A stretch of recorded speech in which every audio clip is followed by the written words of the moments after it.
Good morning and welcome to day 3 of the Greater Williamsburg Trauma-Informed Care Network's Resilience Awareness Week. I'm Jack Fitzpatrick and I'm the Criminal Justice Planner for the Colonial Region of Virginia. I'm also a member of the network.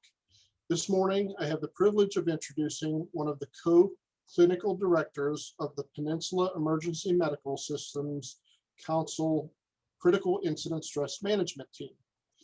Staci Young is a licensed professional therapist working with Middle Peninsula Northern Neck Community Services Board. Staci started her work with CISM in Vermont in the mid-1990s, and she has worked in community mental health, focusing on crisis and forensic-based services. Staci's passion is helping her community and particularly first responders to stay healthy. I'll hand it over to you, Staci. Okay, well, good morning, everyone. I do have a PowerPoint, but I would love for us to have a discussion as we go along. I'm a big fan of trainings tend to be more meaningful if you get to be part of them. And so if you have questions, you can put them in the chat. You can raise your hand feature, I think, is activated.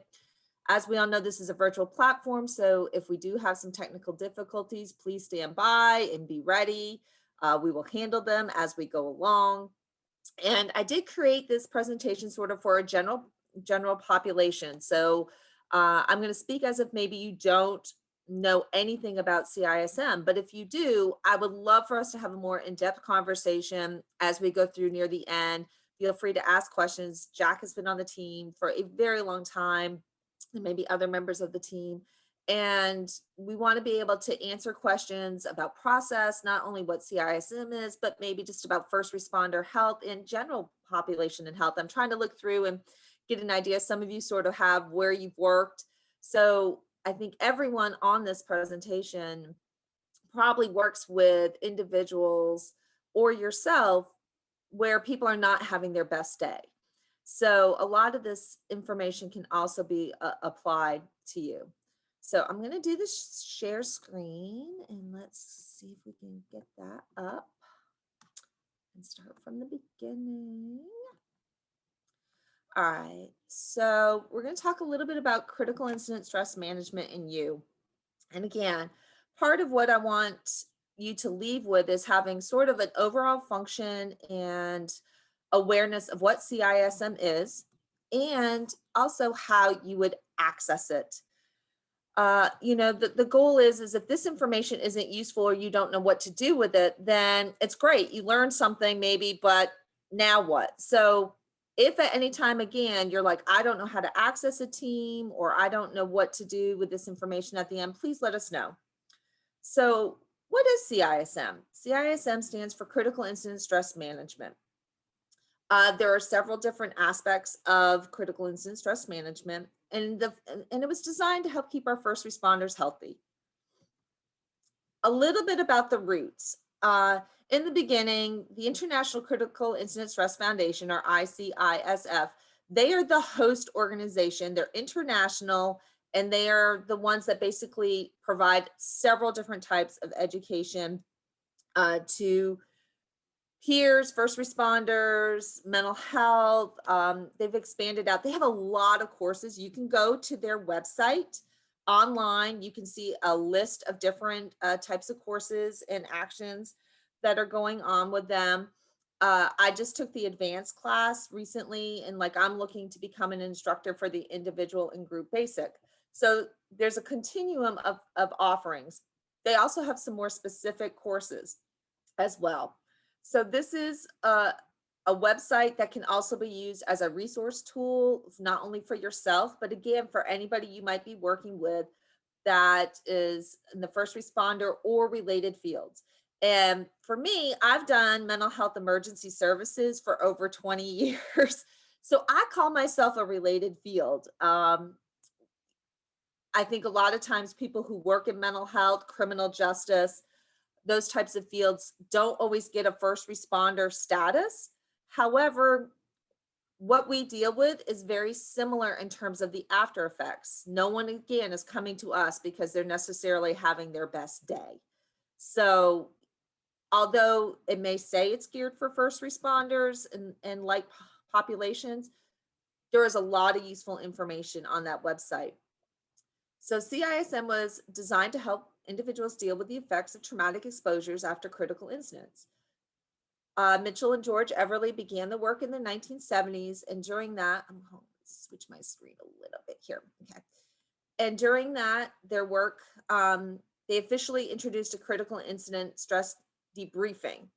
So when I first started in this, as Jack alluded, I'm a little bit on the older side. I actually did my first training in the mid 90s in Massachusetts, and I got to meet some of the founders of this. So I've been through the CISDBs and the different acronyms that have changed. So you may see some different acronyms if you start Google searching. And it was started initially to help military combat vets, and then it was to our first responders, and now it's been adapted to most traumatic incidents. We're going to talk a little bit later about how that has also been adapted to the general populations through the CSB system and other things. And some of you may have already been. Has anyone been part of a critical incident stress management debriefing? I'm trying to see if there's a show of hands or anything like that. You can use your, I think you can raise your hand feature. I know Jack has, but anyone else? Okay, there's another one. I had to scroll through. I have. Yay. Yeah. Okay. So again, Sorry. no, you're great. It's the technical world. I have you guys like this big so I can read the PowerPoint, and I'm like, okay, now I asked everyone to raise their hand and I can't see y'all. So as we start talking more about that process, feel free to share any thoughts or impressions or reactions about being part of that process, whether you were a participant or as a facilitator. So disasters come in many forms.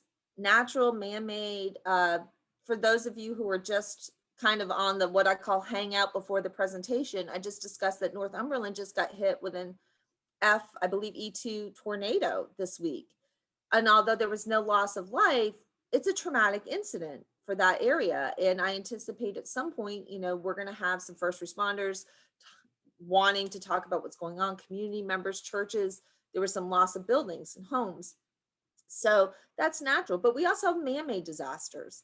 And we also have national, global, and repeated traumatic exposure is one of the things that we're trying to mitigate, is the long-term effect of that. How many times have we, anybody who drives on Interstate 64? Yes, I saw the smiles. Interstate 64, I always refer to it as the AC/DC song. If you all know what that is, I won't say it because this is a very professional performance, but you get my impression. That's how I feel about Interstate 64 most days when I'm on it. But car accidents, anytime you live around people, is a natural occurrence.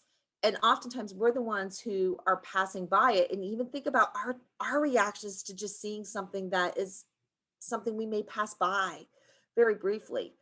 We have folks here that are constantly having to respond to these types of exposures and helping people out of vehicles that are severely injured or may not make it. And for a lot of us, that's not our daily exposure, but for a lot of our first responders, it is.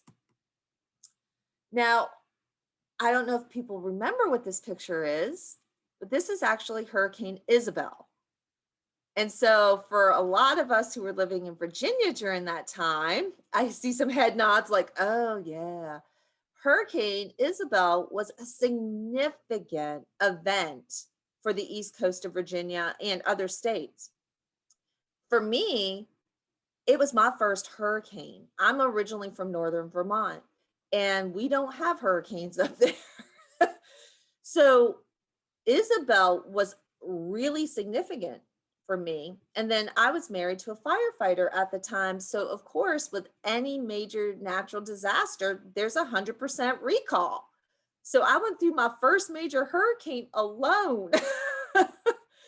So, you know, for me, although I didn't lose my home, I lost several trees and lots of property destruction like a lot of other people. There was a lot of different levels of traumatic exposure and traumatic events for me, just personally. I was concerned about my significant other at the time. You know, I'm like, okay, they're going out, they're responding, they're in the middle of this storm, you know. Then it was, what's going to happen to my home? What's going to happen here? So sometimes I think when we think about traumatic exposures, we think of the actual end result of an exposure, but there's also different layers of traumatic exposure that can impact us. And like I said, the most probably significant part for Isabel for me was actually the anticipation of wondering what was going to happen to my significant other who was responding during that time. I knew trees were going to come down. So as we start thinking about this and you start thinking about, well, how can CISM maybe be used in my world, in my life? Remember, it doesn't always have to just be this horrific end result. Sometimes it can be these other things that happen leading up to it. So part of what I was thinking was, you know, how did you all feel when you saw that? Any of those images? Some people feel sad. Some people get fearful. Some people feel anger, loss, hopelessness. For others, if you've ever been in a significant car accident, it can almost bring back that sense of hypervigilance and like, ooh, you know, like I said, driving on 64, traffic going in and out. I don't know anybody else. I get a little nervous. I get a little more tense when someone's going zooming through traffic because I was in a car accident, not as horrific as the pictures we saw. So part of what I'm saying is we all sometimes have a muscle memory after an exposure. And I'll give you another example that probably a lot of us can relate to that's not on the negative side. Think about when we hear music, especially from our childhood. And like this song comes on the radio, and all of a sudden it transcends us, and we're back to this place of like, oh, I remember what I was doing when I heard that song, or I remember doing this. And we tend to have this emotional response to the music. Well, the same thing happens when we start getting triggered or little pieces of exposed trauma, especially over time. And that is, again, why we're trying to mitigate some of those exposure responses so that we don't have an illicit negative reaction and a negative feeling when we start seeing some of those images or start being triggered. Over time, like I mentioned, repeated exposure or even a single exposure to a traumatic event can create a trauma response pattern or lead to PTSD. And that CISM is used to mitigate the effects of those traumas or exposures. So I want to talk a little bit about PTSD. There's different statistics, but I found historically the range of 41 to 44% of first responders have PTSD. That is an alarming statistic if you think about it. The links I have on the side, one is a podcast on a website, and I can send the PowerPoint if I need to someone if they want it distributed, and a couple other articles. The suicide rate among first responders is higher than the actual national population. And you can Google it, you can go online and sort of see number of police officer suicides this year. I think we're already at 100 for this year. Firefighters, EMS, number one killer of firefighters historically has been cancer, but we're starting to now have other things fight with that. When you start thinking about high risk professions, military's number one, often we think about that, especially any combat exposures. But then when you list down through, it was police officers, firefighters, and first responders, other healthcare professionals, photojournalists, and war correspondents. And like for me, I was like, okay, this all makes sense. But then you had down below convenience store clerks. And I was thinking, do y'all wonder why? Or any thoughts? And you can unmute yourself and jump in why they may be a high risk profession. Robberies. Exactly.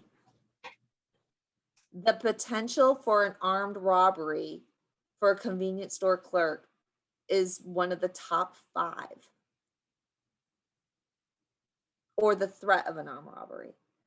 So again, as we start thinking about health of first responders, for me, I like to think of health of anyone in a high-risk profession. A lot of times we don't think about our 7-Eleven or our Wawas or, Sheets or whoever these, folks who are convenience store. The other thing is they work odd hours sometimes. They are out working at 2 or 3 in the morning. So they're a population that sometimes we don't think about offering this program to if they've had an armed robbery or if they've had an exposure or they've had a shooting outside. The other thing that's going on with convenience store clerks, and again, to just talk globally about our culture right now, in the last year or so, we have seen a lot of protest, rioting, or demonstrations, and some of them have been peaceful and some of them have not. And we've seen property destruction across our country. And again, a lot of times store clerks and storefronts have been on a receiving end of some sort of illicit emotional response. But as a result of that, a lot of them have lost property and livelihood, which is a traumatic event and a traumatic exposure times 2. Not only is it because of what is occurring culturally in our country right now and moving towards systematic needed change, it's also that personal potential. So again, when I talk about adapting this model to a more broad-based audience, those are individuals, again, that might benefit for something like this. A little bit about the structure of a CISM team. A team is typically constructed of at least 1 to 2 peers and a mental health professional trained in critical incident stress management. It can be more depending on the group. Each member has to complete a training and has to go through individual and group. Peers can be from any first responder field, but again, we typically try to match similar peers, police with police, fire and fire, and so on. And I have to say that the peers, to me, often are one of the most critical roles of that team because it's a relatability. And think about it. We all have a comfort level when we can relate to someone and someone else who's been there and seen it and done it and been like, okay, I get it. It's one thing. I've been very blessed in terms of being involved with first responders for many years. In Vermont, emergency services was a co-response a lot of times. So I went out with a lot of law enforcement. I did death notifications with law enforcement. When I moved to Virginia, I worked in a correctional setting for a while, and then I've worked with first responders, and I teach CIT, which is another program for mental health side with teaching first responders how to respond to mental health and crisis. So I've gotten to have some what I call street credibility with the first responders. I don't just sit in an office all day. I work with, the not guilty by reason of insanity and quitties and other folks.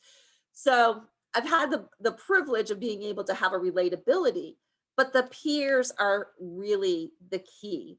And there's even been a huge development of the peer model. And I was going to put Jack on the spot later and probably ask him if he wants to talk about that in a little bit.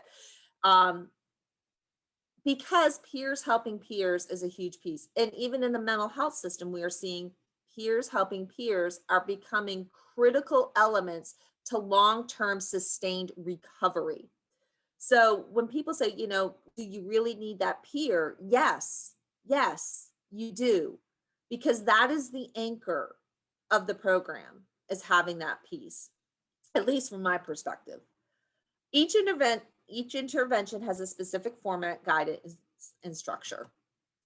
We tend to follow a particular model. When you take the class, there's different things you're going to see, but again, general population, trying to sort of give an overview. So we tend to work with like the SAFER R model, which talks a lot about stabilize. You want to, again, get people in a place where they can function. And they may only be on autopilot for a while, but it's still a functionality. You want to stabilize the person, the event. you want to acknowledge the crisis and event. I think sometimes we minimize the impact, especially those of us who tend to work, again, with traumatic exposures over time. We tend to be like, well, it wasn't that bad. Well, here's the thing about those of us who work with traumatic exposures over time, or work with a certain, high risk population or challenging population. Our sense of normal changes over time. So for me, I work with suicidal individuals. I've worked with the not guilty by reason of insanity. I have murderers on my caseload. I have, I've seen a lot of people. So when I work with folks, my continuum of what makes me nervous is a lot different than someone who maybe works in a private practice setting with people who mainly have maybe marriage and family issues or things like that. Not to say that that's not traumatic in its own sense. It's just what I'm trying to illustrate is our concept of normal changes. And when you work with first responders, their concept of a traumatic event is not the same as the regular person walking down the street. So something that may affect me may truly not affect someone else in the first responder field. So sometimes we have to acknowledge events as really what they are and say, just because our sense of trauma or exposure is different does not mitigate that was still a traumatic event. And then facilitate an understanding what's going on, what you can expect to have happen with yourselves, the process of sort of going through healing, whatever it may be. And then encourage effective coping. I always joke, that does not necessarily mean everybody getting together at someone's house and having several beers and rehashing it in front of a fire. And people are laughing because we know that's what happens. There is benefit in that. There is absolutely benefit in that gathering of people. However, we need to also encourage some other effective and healthy coping skills and fill the toolbox a little bit more. And then recovery referral. For some people, just talking about it, having some time to adjust, and they move on. For other people, it may be the one incident that spills their cup, or it may be something that hit home. And, sort of brief story, I was working in Vermont, and my colleague was actually on. I was supposed to be off. And in Vermont, it's very rural, so we tend to wear very many hats. And we had one of our dispatchers, baby, came in as a SIDS case. And my colleague got called in and he said, Staci, I can't do it. He said, I'm expecting a baby in 2 months. Like, I can't come. I can't do this. And I was like, all right, hold on. I got your back. We came. Well, the problem was our dispatch is was out of the hospital ER. And so the entire ER also knew this individual, knew this child. The police knew this individual, because again, you're talking rural Vermont. We all know everybody. I see a Vermont license plate in Virginia and I'm thinking I might know that person, So it's a very rural, very small knit, very tight community. So we ended up having to call in extra support initially because you had the family, of course, you had an emergency service staff who had known everybody. As a matter of fact, when I go home now, and I've been in Virginia 20 years, there's still a picture of that girl up in the emergency room. So that impacted that hospital, because then you had the police who had to treat their colleague's baby's death as a suspicious case until proven otherwise, because that's what, and we all knew this, but emotionally, you're questioning someone about homicide. And then I ended up being in the room with the baby, and they walked out and I had to stay there until the chain of custody came to remove the body. And they asked me to take a couple snippets of her hair for the family, and I was allowed to do that. So we had all these levels going on. And for me, honestly, I wasn't that hugely impacted. What I decided was the next day, my sister worked at a daycare. And I said, hey, can I come and push kids on a swing for a couple hours in the afternoon? Because for me, I was like, if I can reprocess and change something for me, I knew I could move on. For my colleague who was expecting a baby, it was the exposure that put him over the edge. And we had to do a referral. We're like, and do some additional help and support. We did bring in CISM teams. We were part of the response. So even though we were all CISM trained, we could not be the responding agency. And so, when I say that, it goes to show, like, we are not, just because you become part of a team or you get trained, it doesn't mitigate our own level of exposure or need for the intervention.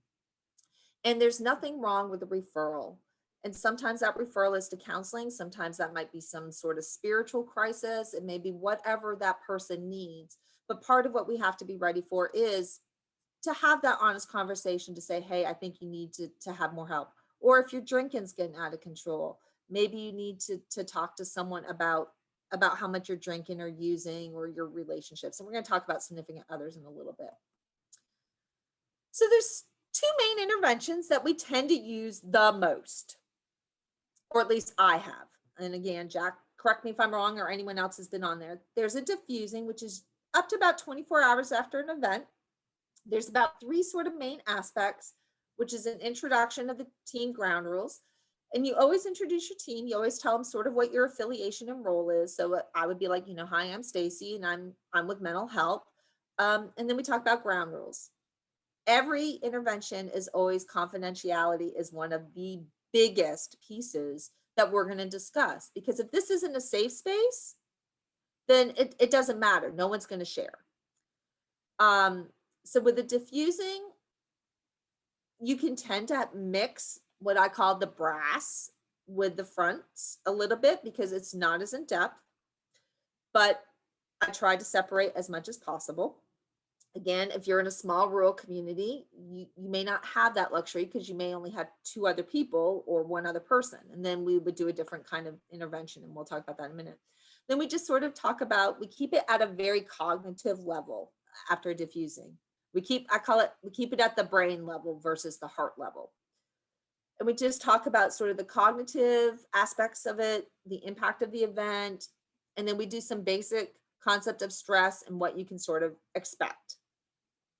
And this is, again, tends to happen 24 hours after event. It's sort of what I call the first level of intervention, if and when you can do it, to help mitigate that ineffective coping or the desire to use unhealthy coping skills. Whereas the debriefing is typically 48 to 72 hours post-incident, or if there's a line of duty death or traumatic loss, unexpected loss, it can be 24 to 72 hours post-funeral. Because a lot of times, if you have an in line of duty death, people are too focused on getting to the funeral and the arrangements, and they're not ready. So that is why that is sort of the exception to that particular piece, is people aren't ready until that piece has happened historically. But again, it's a very quick window. For me, I like to be 24 to 48 hours post funeral. I think 72 is sometimes pushing it a little too far. And a debriefing is a much more in-depth, and it discusses the personal impacts and specific education and potential symptoms. So a debriefing has multiple stages. We use our little cheat cards when we do it sometimes, because, if you don't do this all the time, you kind of forget which stage you're going into. And it's going to take you sort of from basic, again, ground rules, introduction. And we'll talk a little bit about, tell us what your role is. What was your role in the incident? I was the dispatcher. I was the first car on scene. I was this or that. And then we're going to talk a little bit about what your first impressions were. Like when you started kind of coming off autopilot. And what we're slowly doing is going from the head, as I call it, to the heart. We're going to go to a more emotional base. We're going to bring someone down, and then we're going to talk a little bit about that emotional impact of that exposure or that event, and talk a little bit about how is it impacting you at the emotional level or the heart level, as a lot of times I'll refer to it. I try not to use too many clinical terms because, I always don't like to be accused of, you're just trying to, do the diagnosing of me. So I'll talk about, because we're all heart beings. We get into these professions. Every person on this Zoom chat right now is here because we have a heart and we want to help people. So we take it to that level, and then we bring it back up to that cognitive level again.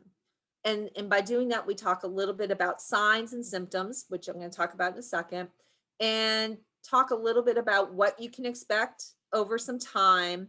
And we address a little bit of the significant other in terms of, you need to be aware, because a lot of times we forget that significant others in our lives, and that could be spouses, that could be children, that could be your best friend, that could be your employer, depending on the role in your life. We tend to take out our feelings and aggressions on the people who are the closest to us. And anybody who's had a child knows that if they've had a bad day, you're probably going to have one too. And so it's a little bit more in depth. It's typically an hour in length, depending on how many people. Sometimes I've been in them that have been an hour and a half to 2 hours. With debriefings, we try to have homogeneous groups. In other words, we try to keep people together who had the same levels of exposure. And we also try to separate out, if and when possible, administration from folks who responded. And part of that is you don't want anyone to get into the what did we do right? What did we do wrong mentality in the debriefing? Because it's very easy to go there when you start talking about events and what you did and what maybe someone else didn't do. And so that's the trick when you're using a debriefing is to keep people from going into the debrief of the incident in terms of what worked and what didn't work. You'll have that at a different time. Trust me, any traumatic exposure, any traumatic event like that, people are going to go through and do those pieces. So sometimes we do not have the administration or any of the brass or those types of folks in that. They can have their own set and their own debriefing if and when possible. I've done it both ways. But the larger part is you really want to create a safe space where people can discuss the impact of what's going on for them based on that exposure. So that's the one I have historically used the most. I don't know if that's the one you have historically used the most, Jack, but the debriefing is typically what I feel like we get called out and asked to do the most as part of the CISM team, is that particular piece. And again, like I said, it's most are 48 to 72 hour post-incident or 24 to 72 post-funeral if there's an unexpected death. Some other particular things, again, just because I want people to be aware, it's a general overview, is there is the crisis management briefing. This tends to be used with large groups to share information. Facts are presented and typical reactions are covered. So, that might, again, be if there's a larger scale disaster, you might do the crisis management briefing for the folks like we talked about with Isabel. And I apologize if you can hear a dog in the background. It's the joys of Zoom chatting. So those tend to be, I call educational, informational sessions with a little bit of, hey, make sure you get some sleep, make sure you're eating, make sure you're using the restroom, because we all get in that zone and we get so narrow and we get so focused on the end result that we sometimes forget we still have to maintain a level of help. And then there are individual sessions. These are the one-on-ones. These are to sort of discuss impacts more in depth, provide additional support, information referral. These can happen prior to a debriefing if there's just maybe one person who had an exposure, or one sort of particular person who's struggling, but maybe the whole department isn't. Or these can also be used post any other intervention. So let's say we're doing a debriefing and we just see someone is really struggling and that they're having a really hard time. We may offer to do some individual work with someone. And again, it's not necessarily therapy. So that's the piece you have to remember. It's not that we're necessarily doing therapy. We're trying to make sure that the person is getting the support, education, and if need be, the referral to do the harder work if has to. The other times I've done some individuals, and again, Jack, always feel free to jump in, is sometimes the anniversaries of a particular traumatic event. I've been asked to sort of maybe just check in with someone, usually like a year after, if there was a major event, a major loss. Some of us were talking about the Newport News officer who was killed, a year ago. We're coming into, again, a time where we had a lot of civil unrest for folks. The last class I just went to, we talked a lot about the Capitol Police, wondering what that's going to be like a year in January. So sometimes we will do those individual sessions if someone sort of says, wow, I thought I was over this, and now all of a sudden I'm starting to have intrusive memories again, or I'm starting to have some flashbacks, or it's really been on my mind a little bit more. We might reach out and we might do a couple individual sessions. And that's a lot of times for me where I'm really going to talk about PTSD if I'm doing the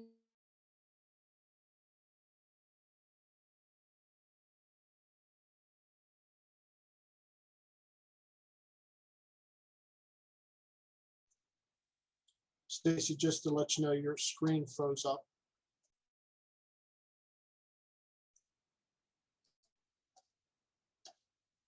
All right, I'm going to take the opportunity to, somebody asked a question through the chat about safe spaces and how those are set up for a debriefing or diffusing. And one of the things, the most obvious maybe to folks who have done this, is spatially. Our effort is usually to try to have, number one, a room where we're not going to be interrupted. And sometimes that can be a challenge if you are at a fire station where the tones can go off at any moment without warning. But we want a room that we can isolate folks in and have a quiet and calm setting. We generally try to have the seating in a circle or an oval. We'd like for everybody to be able to see everybody without having to kind of lean up forward to see the person two down from you. We'd like for that to be an easier thing and not something that is more challenging. Of course, we try to have Kleenex available at different stations that can be passed around. But those things, and the rules, I'm usually the rules guy when we're setting things up. We tell people mute or turn phones off unless you absolutely have to be on call for the next hour. You have to be available. We'd really prefer not to have any interruptions. And one of the things that we kind of warn people about is that if somebody gets up and leaves this room, one of our peers usually is going to have to follow them to wherever they go. And if it's a female and she goes into the ladies' room, I'm going to be stationed outside the ladies' room until she comes out. And if 5 minutes go by and I'm looking at my watch, I'm going to start knocking on the door and say, can you come out? Let's get back to the meeting. Because when we're dealing with such heavily traumatic things as we do, we can't afford to have somebody just go off and nobody knows where they went or what happened to them. So that's the quick answer to the safe space question. And whoever asked that, did I answer clearly enough? Please chime in if there's something you want a little bit more about. Okay, well, hearing none, I'm going to assume that I just answered that question perfectly. Stacy, are you back? Good to go? I'm back. Okay. That's why I warned you. We just lost our power. So I lost my internet, I guess. All right, I'm going to chime out. I just answered, somebody had sent a chat message asking about how to set up a safe space for these presentations. And that's all I did while you were gone. So dive in. Fantastic. All right. I apologize for that. Now that we've had our traumatic exposure for today, as me as a presenter going, so, you know, you have to roll with it. That's just the way it goes. All right. So we talked a little bit about the individual. From current slide. Now we can get ourselves back on. So I want to just touch a little bit about suicide, divorce, and substance abuse rates are higher than the standard population for our first responders. I mentioned it again earlier. For me, I have a personal passion in trying to keep our first responders healthy. I have for years, just because I've seen too many good people lose their lives due to repeated exposures, repeated interpersonal issues, and things like that, and have ended up taking their own lives just because they couldn't handle the intrusive memories or the upset feelings. The divorce rate is exceptionally high among first responders for multiple reasons. Part of it is people are gone. Like I mentioned in my own world at that time for Hurricane Isabel, which was my first hurricane ever, he was gone for 5 days. For some people, relationships can't handle that level of separation. For some folks, they can't handle the on-call piece or the reported exposure, or that they can't handle their significant other coming home and talking about the call that they had. So for some folks, that's a challenge. Substance use rates, I'm sure we can all figure this out. A lot of that is, you know, if you start drinking to cope over time, drinking can become an issue, or if you start smoking or doing other substances. So I bring that up again, not that this is necessarily a mental health presentation. I do think it's an important thing that we start looking and considering. And those are questions I'm going to ask someone, especially if I'm in a one-on-one, or if something even comes up in a debriefing. I might say, well, are you finding that you're drinking a little bit more than you used to? Or are you and your significant other fighting more since this exposure? Or are you finding yourself not experiencing joy or not wanting to do anything? The other thing that tends to happen, we call it gun culture a lot of times with our first responders, is our social circle becomes typically our work circle. We tend to minimize out other friends and people in our lives unless you really belong to some sort of civic group, whether it's religious or some sort of other organization. We tend to isolate out because, again, the average person doesn't experience what we do. So when someone asks us about our day, think about it. Most people really probably don't always want to hear about our day, or all they want to hear is the gory part of our day. They want the details. So I have encountered both. I've encountered the, like, I really didn't want to hear that you responded to a car accident that had a child death. Like, no, I really didn't want to hear that today. Or I have, you know, had people want the details, like, oh, well, what was it? And how old were they? And I don't know about you guys, but when someone asks you about your day, you probably don't discuss things typically like that. You probably are like, well, I had 5 meetings that were really boring. I answered 600 emails, you know, I went to lunch with a colleague, you know. But for our first responders, a lot of times it's a different level of response to even that kind of question. So a lot of times, you know what they're going to say? It was good. It was all right. Standard day, normal. And again, for a lot of these folks, there is no normal day. There is always that threat. You may not come home when you go to work. We all have that on some level, but for our first responders, that threat is much more prevalent and much more real. And again, one of the reasons that we're using this particular model to help reduce that stress. So CISM is basically first aid. You know, if you cut yourself, you're probably going to apply pressure, right? And you're going to put a Band-Aid on it. If it's deep enough, you're going to go to an urgent care or something else. CISM is basically mental health types of first aid response. We even have, you know, mental health training now for a lot of our first responders that are required. So it's a tool. It's been adapted to the public, like I mentioned. A lot of times community service boards or behavioral health authorities have adopted that CISM model to deal with particular incidents. So typical situations are like we mentioned, bank robberies or a robbery of a convenience store or anything like that. A civic group such as an unexpected loss. I know we've gone out for that, like maybe a prominent member died unexpectedly, a fire, personal home or business, unexpected death of an employee. I had a friend of mine whose colleague had a massive heart attack and died in their conference room last week. And they brought in teams, and we saw that this model was adapted for, okay, where were you again in the building? What did you see? What was your relationship to the person? Shootings and, other things. I've gone to drownings before, or drowning at a public pool, like, and the people who saw it. The challenge again that you have with sort of community-based responses is you try to have as much as possible a homogeneous group, people who have the same level of exposure to that particular incident.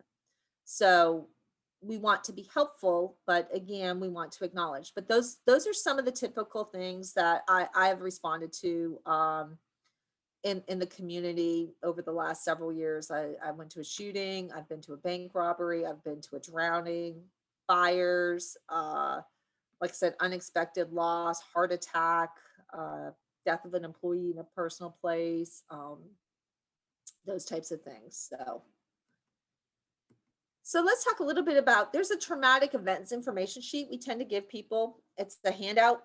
I'm a big fan of let them take something home with them, but don't give it to them at the beginning, because they'll be reading it and they ain't gonna pay a darn bit of attention to what you just said. So I tend to give it out at the end, or when we reach this particular point in the debriefing particularly, and it discussed the following domains. So it's going to discuss a little bit about the physical aspects, what you can expect to be experiencing physically after traumatic exposure, body aches, loss of sleep, upset stomach, different, it's going to have a whole list of physical things.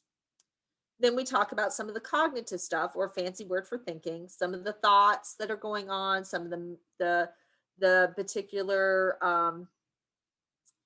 reactions, and it could be thoughts about the events, it could be thoughts about your role in the event, it could be what you're thinking moving forward, what you've noticed or observed. Then again, the emotional stuff, which we tend to spend a lot of time. Are you feeling sad? Are you feeling hopeless? I'm going to tell you, again, coming from an emergency service perspective, a lot of times for mental health, when someone tells me they are hopeless, I'm going to be concerned about them if they've been experiencing hopelessness. It's my number one danger sign. So anytime anybody tells you hopeless, and when I teach classes on suicide, like I have that word usually in big red bold letters, I'm going to make sure either myself or a peer sees that person after the debriefing or reaches out to that person or whatever intervention. Typically, if you're in a debriefing, you're going to sit in a triangle with your peers. So there's going to be 2 people there. And one of the things we say is if you get up and leave the debriefing or diffusing for any reason, a peer is going to follow you just to make sure you're okay.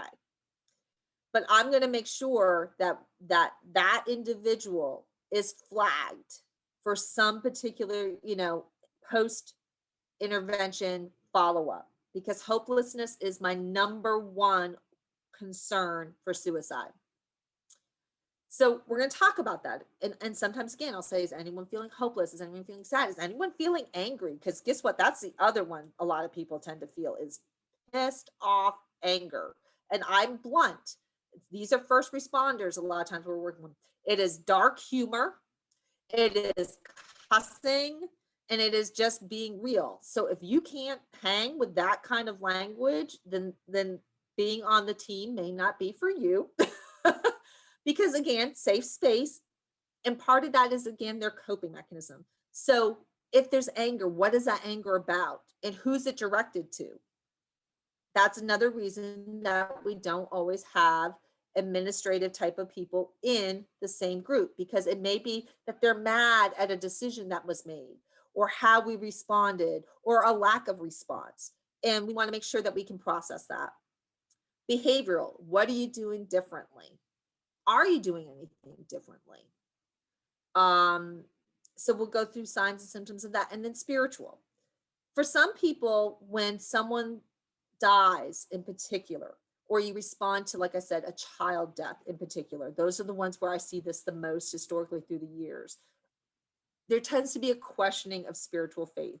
So whether it's God, Buddha, Allah, whatever your spiritual orientation may be, a lot of times there will be a questioning of how could blank let this happen? And for a lot of people, that's hard. That a lot of times, again, is where I'm going to probably do a referral and say, do you have someone in your faith-based community or your spiritual orientation that you can talk to about those things? It's not my wheelhouse. And I'll be honest, I'm like, conversations of spiritual reckoning, I can have them with you, but the questions and answers that you might be seeking might be better served by a more in-depth conversation. And again, that's a prime example of where referral cannot necessarily be mental health professionals or whatever. It just may be saying, maybe you need to talk to your spiritual leader about that you're really struggling right now with your faith. And to me, that is exceptionally common, but people don't always want to admit it. Because again, none of us think it's acceptable for a child to die suddenly or traumatically, or to pull a baby out of a fire or out of a car, or heaven forbid, you're responding to a domestic and they hold a child hostage, or there's just a lot of scenarios that, and again, I tend to use children because it tends to be a very clear one that a lot of people can relate to. That would be the traumatic exposure that could tip the cup over. Again, let's not forget the significant others. Traumatic exposures can lead to issues at home, work, friends, and community. Your physical environment. I see people not participating in fun and recreation, or they make an excuse not to go somewhere with their significant other, or they don't want to go to a restaurant, or they don't want to go to that particular restaurant because they don't want to drive by the scene, and the significant other doesn't know that. Like, well, why don't we've been going here for years. Why don't you want to go down there? Well, that might be because just 3 days ago, they were working a fatality, just above the restaurant. And again, like I said, not every first responder comes home and talks about their day the same way and be like, oh, well, just above the Applebee's, we responded to a da. So it impacts us in ways, and significant others in ways that we don't always understand. Like why all of a sudden is there this behavioral switch? So that information sheet that we talked about, a lot of times I'd say, share that with your significant other. Share that these are some common things. Ask them, have they seen any of these things in you?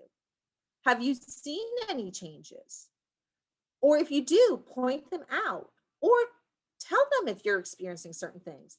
Normalize the reaction, because guess what? A lot of the things that you're feeling is actually very normal to feel based on the level of exposure you had.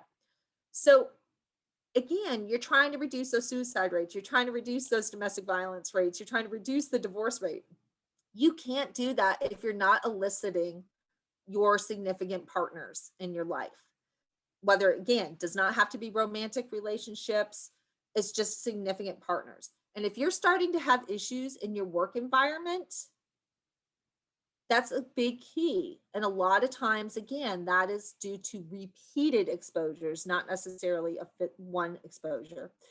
Where I have seen people say, I'm starting to struggle at work, or I'm starting to have performance issues. Or if you see someone who's always come in their uniform, and this is again where I talk about those peers being the backbone.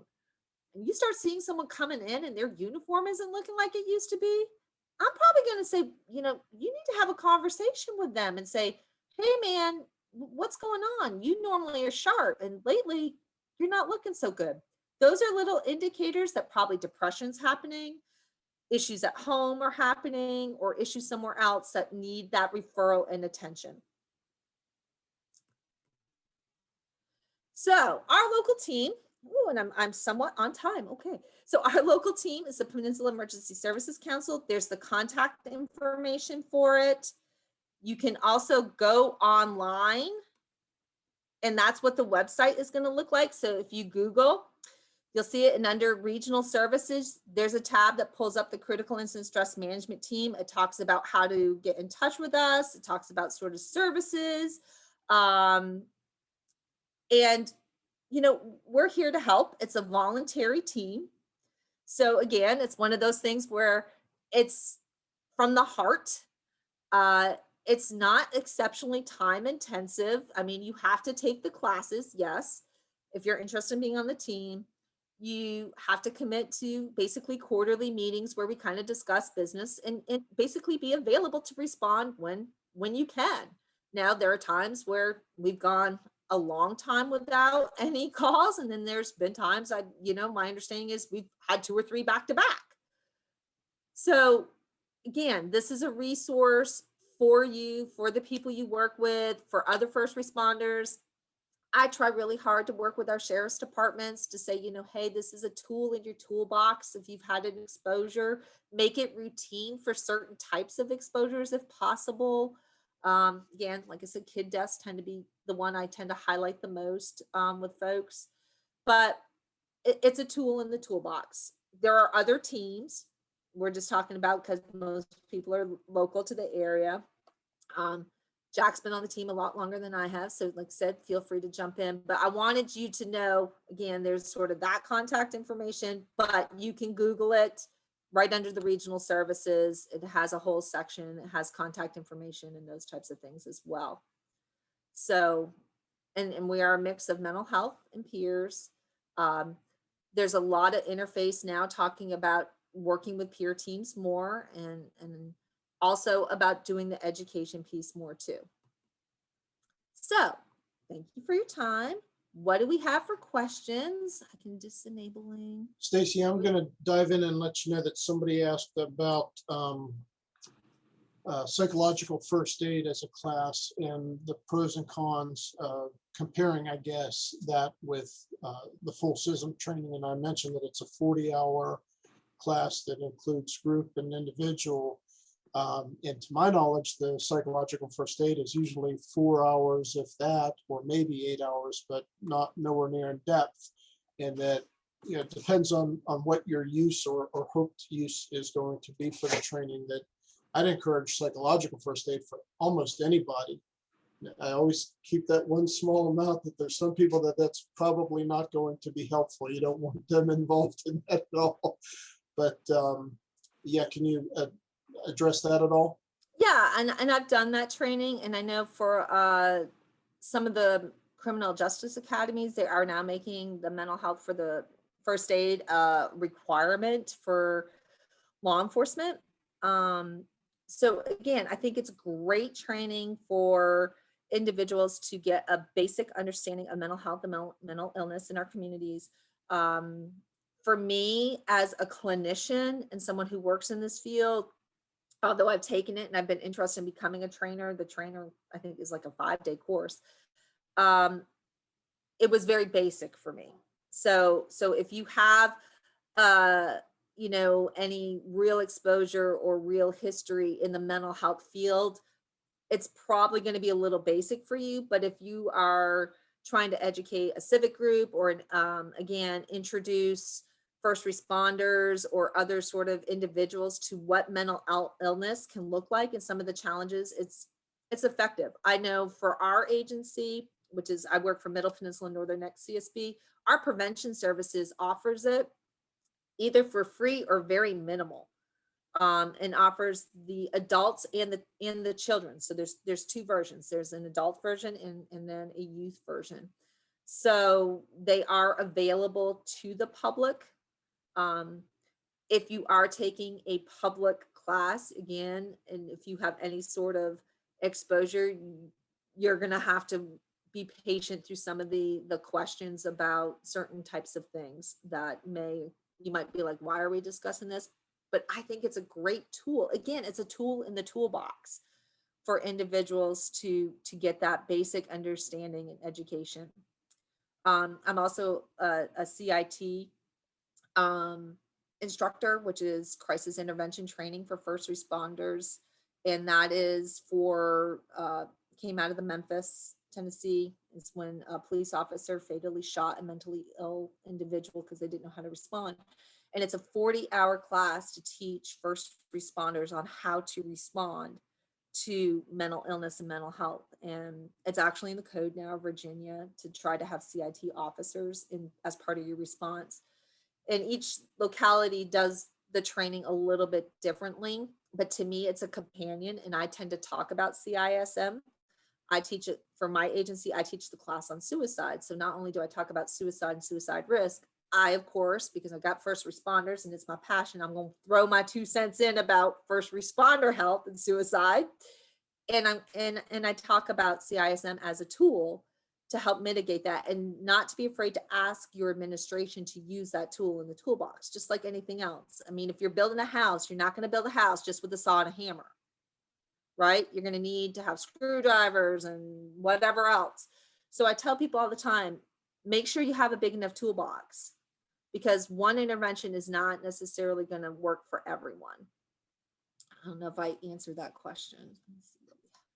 Trying to look. Sounds good to me. There's another one. Is there a CISM in every city? And is this done as a part, I guess, of a wellness program for the day-to-day work? We're thinking about adapting a program with the child abuse program at CHKD. My understanding is there is not. There are councils, and I think a lot of councils have jurisdictional limits. And like, for example, I work with Middle Peninsula and Northern Neck. The council that I volunteer on covers the Middle Peninsula, but historically has not covered the Northern Neck until recently. So I think that's the big challenge is, so there was this gap. And so then we looked to the Richmond area, and we looked towards Henrico and, again, being that Middle Peninsula, and they were like, well, no, our council covers sort of this and this. So not necessarily formally, but what I have found is people have such a passion for doing this. And again, it's that heart message, as I like to call it. I've never seen someone turn down a response if they can't find a response. So if they call their EMS counselor, or they call someone and they're like, well, we don't have a team or we don't have that out. If they've outreached to another person, I've never, I mean, correct me if I'm wrong, Jack, I've never heard us say, well, no, we're not going to respond just because it's 10 miles out of our jurisdiction or something like that. If you don't have a team, the important thing is helping, and we're going to try to figure it out, but you're going to try to get the closest team possible. And quite the opposite, I think, important to note is we have to be invited. Yes. If a chief or a sheriff or whomever, is old school and says, well, we don't do that here, and we can't make ourselves come into that, even though we may know folks who are on that call and know that they're having real difficulties. We may do kind of a one-to-one with them and try to help them and anybody else, but really we don't have the authority to just walk in and say, hey, you had a severe incident the other day and we'd like to help out, because we have to be invited. It's that community relations piece that I think we're all trying to work on and trying to change that culture, especially, the first responder culture has historically been, tough, suck it up. We don't let our feelings get the best of us kind of thing. I used to refer to it as the old John Wayne kind of, mentality. We have now learned that does not work, and that we're human beings. And as human beings, we're all going to have an emotional response. As a matter of fact, I tell people I'm more worried if you're not having an emotional response to something, because that means you've really disconnected yourself from your emotional health. And that becomes dangerous. That's when, again, those other things we kind of talked about creep in real early. So for me, part of what I try to do is community relations as well, and try to use it as a tool in the toolbox for people to say, again, this is invite us in, or invite us in to just talk about what the program is if you want, staff meeting or whatever. I don't have a problem with that at all. So, And can I just throw one thing in? You'd mentioned post-traumatic stress. I always like to, when we're doing a group, I always like to mention post-traumatic growth, which most people do not think of. The media focuses on stress, but we have much better firemen, medics, police officers after major incidents, if they've handled it well, and if they're able to process it well, that person, those people are going to be so much better going down the road when the next really bad one hits, or the hurricane, or whatever. So I like to try to give them some hope that, yeah, it hurts right now when we rip the Band-Aid off, but the healing is going to be better, hopefully. So yeah, maybe, if you really work on it, you're gonna be a better responder. And I always talk about that compassion level. You know, we can get what's called compassion fatigue, and it helps battle that as well. And it helps keep you being compassionate and engaged. And absolutely, the growth is tremendous. I mean, but think about us. Think about each one of us when we've gone through some hard experience. I mean, we've all gone through middle school or junior high or whatever it was called for you, right? If you have survived junior high, you have survived a traumatic incident of some point in your life. And we've grown from it. I mean, our first breakups or our first whatever, you know, dealt with it, we cried, whatever, but then we learn from them. And that's exactly what Jack's talking about. It's a different kind of growth and learning, but it's tremendous. And typically those are the people that go on and help others with their issues as well. They're the ones who are going to reach out and say, hey man, like, you don't have to suffer in silence, or you don't have to do this alone, or, you know, I got your back, or I got your six, you know, I'm going to be there with you. And sometimes just saying, I'm going to be there with you, and you don't have to stand in silence, is all someone needs. Is all someone needs. And you laugh, Jack, like I'll know sometimes when we're not invited in, like I have a lot of friends on my Facebook page, and all of a sudden I'll get like a message from someone I haven't heard of from like forever. It's like, hey, how's your day? And I'm thinking, I know where this is going real quick. I haven't talked to you for a while. And it's always this very generic, like, you know, you still at the CSB? And then all of a sudden I'll be like, yeah. I'm like, hey, what's going on with you? And then about 3 more sentences, I get really what's going on. Oh man, I had a horrible call last week. And really, and I'm like, and I always thank them for reaching out. I'm like, you know, I don't mind. And if I can't talk to someone at that time, I'll tell them that. I'll say, look, I can't necessarily chat right now, but can I catch you later? And then the important thing is to follow up with the later. So yeah, I always kind of chuckle when it's always like through Facebook Messenger, I'll get sort of this vague, like, hey, and I'm like, oh, something's happened. And that's good. That's what we want. I want people to reach out. For me, I want that. and I wanted to throw in one quick thing about vicarious trauma, because we're seeing things, the media likes to play one horrendous video clip 1,000, 1,000,000 times. And one of the things that we deal with in the with regard to vicarious trauma is in speaking with the first responders. We certainly encourage them to involve their family age appropriately and appropriate for their circumstances. I say, if you have an 8-year-old kid, tell them that, yeah, dad or mom is having something go on, a really bad thing at work. And you can help me by, you know, playing with your Matchbox cars for the next half hour while I do X, Y, or Z. And it gives the child an opportunity to feel that they have really contributed to this. Whereas if you just say, I can't talk to my kids about it, I can't talk to my wife about it, I can't involve her in this stuff, isolating yourself from the people that you should be closest to is terrible. But the limitation being traumatizing them by specifics about the incident is certainly not good.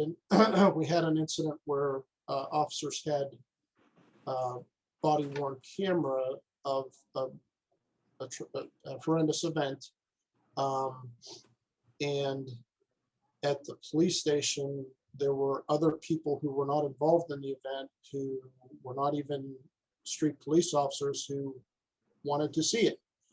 And myself and the clinician there did not recommend that. And when it started playing anyway, we walked out the door, because this is not something that is a good idea for anybody who doesn't need to be directly involved in to be impacted by. And like you said, age appropriate is very vague, but it's also important to tell them so people aren't scared, because people tend to be scared of what they don't know.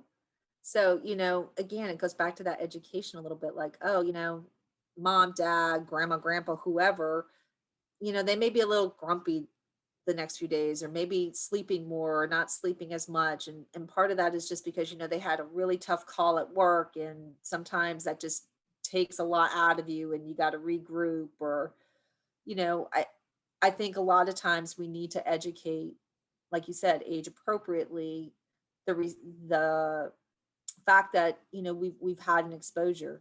We do that all the time. Again, when we go out and we do the public, or you do something from a tornado or whatever, you're going to educate like that. That's why a lot of times law enforcement and ambulance and different things sometimes have those little teddy bears that they'll give to kids, especially if the significant others in the car, whether it be parents, guardian, whoever, caregiver, maybe is hurt, and you have a young child and they're just screaming and whatever. Sometimes you'll give them that comfort piece. And again, trying to take that fear out of the response. I think people are afraid to say, oh, it's out of control to have one of these responses. Again, this is all normal reactions to abnormal events. And so if we can normalize them, that goes back to that stabilizing piece, and let people know it's okay to be ticked off. It's okay to be sad. It's okay to have some of these feelings. It's normal, and take the fear out of it and say, what do we do with it, and make a plan. So absolutely. Is there any other questions or comments or anything? Did you want to discuss the peer team at all? Or I know we're kind of at our time limit, but no one's completely left yet. The amount that I know about the peer teams is limited.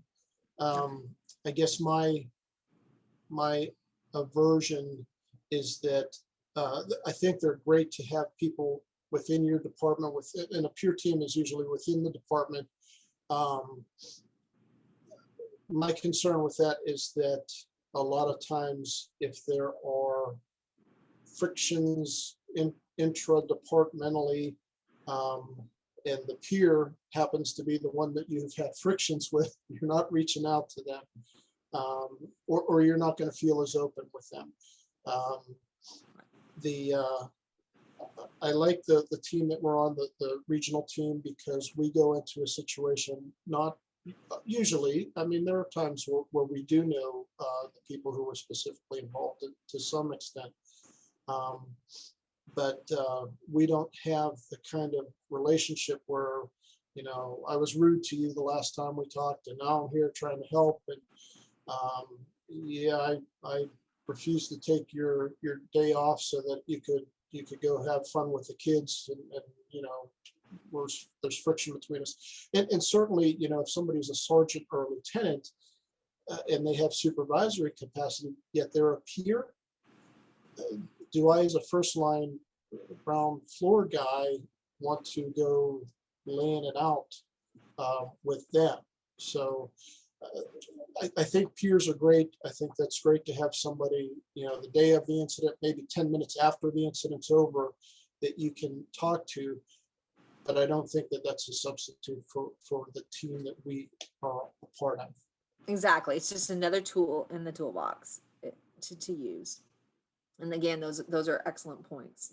I just know there's been a big move. So people, I obviously am not on a peer team. So being in the mental health world. So I think it's important for us. I mean, we had an incident. I live in Middlesex, and we had our school resource officer committed suicide, or died by suicide. I try not to say commit suicide anymore. Had death by suicide. And I was friends with her. My kid went to that school. I mean, the sergeant reached out to me and said, the lieutenant actually, we got to have a debriefing. And I did. I set up the team, but I was like, I am not your girl. Like, I was, and it's okay to say that if you're on the team and say, no, I am too close to this incident. I cannot respond. And I was like, I am way too close. I know everybody involved. I was like, one of my best friends was a lieutenant, and was bringing soda and stuff to the scene. And, so it's okay if you ever decide to explore this as something you might be interested in, to say, I'm too personally connected to it, and there's no harm, no foul, because that's, again, good boundaries and good help. And that's about you taking care of you as well. So absolutely. I just want to say that I'm with James City County Social Services, and we're getting ready to start an internal peer team. So we are scheduled to do the training in June.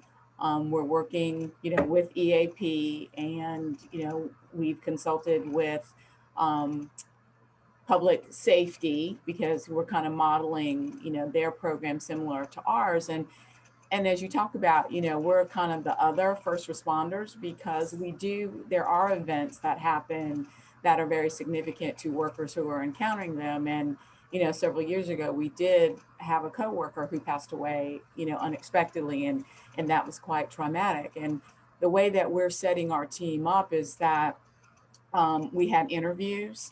So people had to apply to participate, because we know not everybody might choose to do this, and is maybe not suited for it. They have to go, of course, through the training. And as well, we have the people, well, we never knew who was going to apply, but we have people across the spectrum. So they're not all supervisors and managers. So we have, line workers too. And, so that you don't get into having to report something, maybe to someone who supervises you, you have a choice of who to go to. And so we feel that's going to make it more comfortable for people to find someone that they're comfortable sharing with, that does not have any supervisory responsibility over them. So we are looking forward to this, because sometimes you do need somebody to talk to that does a job that's similar and understands what you're talking about and that kind of thing. So if we have a part 2 to this, we can tell you how things are going next year. And Staci I think mentioned that's that wonderful. Staci mentioned that our primary services for fire, police, EMS, and dispatch. But I can tell you for sure, we have had, I think, 2 incidences that I've been on have had one or more social workers who were at the scene, were directly involved, and we will stretch and fudge our rules as appropriate for that. And I've had a pastor who was particularly close and came to the scene of an incident. Technically, by the rules, he should not have been part of the group, but we will change the rules. We'll adapt them situation specific. And like I said, in the CSB, through our regional team, we'll do that, but also through my CSB, we will go out and do things like that as well.